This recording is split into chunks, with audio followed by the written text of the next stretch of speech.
Section 3. You will hear 3 students, Steve, David and Susan, discussing the different courses they attend. First, you have some time to look at questions 21 to 26.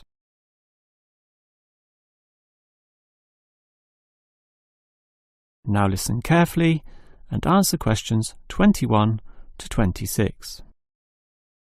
Well, gentlemen, we've almost finished our second semester at this university. What do you think of all the courses we attend? On the whole, I'd say they're quite good, apart from social history, which I find to be a little too inexact. Yes, the lecturer's style is also very, very dull. I certainly agree with you there, although I would say that the textbook is more interesting. Welfare State. The subtitle says, An Examination of Social Development in the 20th Century. Yes, Welfare State is a good book, but look how many pages it has. 458! I agree. It's just too long to be easily read. Far too long, although it's certainly well written in parts. Yes, and if you compare it to the textbook for cultural studies, what's it called? Inner Views, I think. No, that's the book for media studies, and we finished that subject last semester. The book you're thinking of is In Perspective. Oh, sorry, you're right. In Perspective. And the subtitle says, A Comparison of Social Groups. Somewhat interesting, wouldn't you say? Well, mildly so, as is the subject, dealing as it does with such a wide variety of issues. But the book itself certainly oversimplifies a very complex subject. I agree. I also got annoyed at its constant oversimplification. Life is more complicated than what it suggests. Yes, but what you call oversimplifying may well be considered clarifying. Look at this other textbook, Government in Action.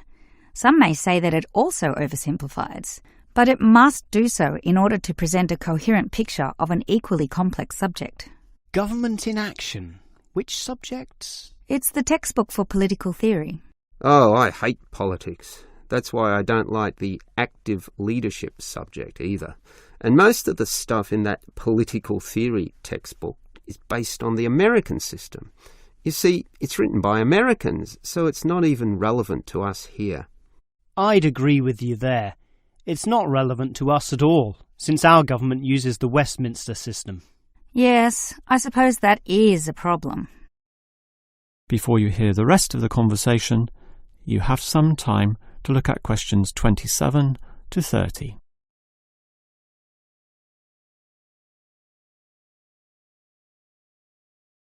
Now listen and answer questions 27 to 30.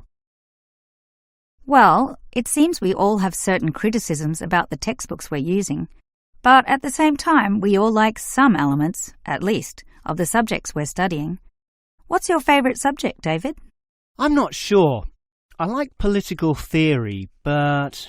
Cultural studies is by far the best, even better than political theory, which I also like, but just not as much. Why do you say that, Steve? I was thinking perhaps social history is worth considering as best.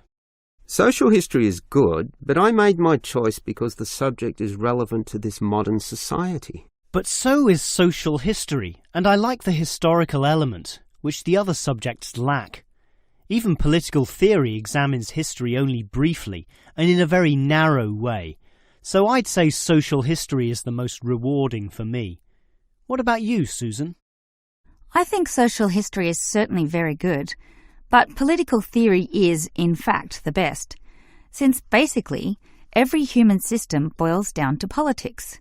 So, despite a certain irrelevancy in the details, the basic message remains as relevant as ever.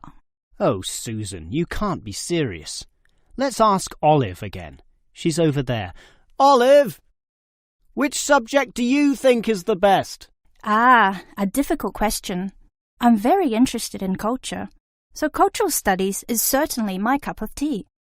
But I'm politically active also, and hope to pursue this as a career. So political theory would be the one I'd pick. I don't believe it. Even with that irrelevant textbook? Don't listen to him, Olive. You have a right to your own opinion. That is the end of Section 3. You now have half a minute to check your answers.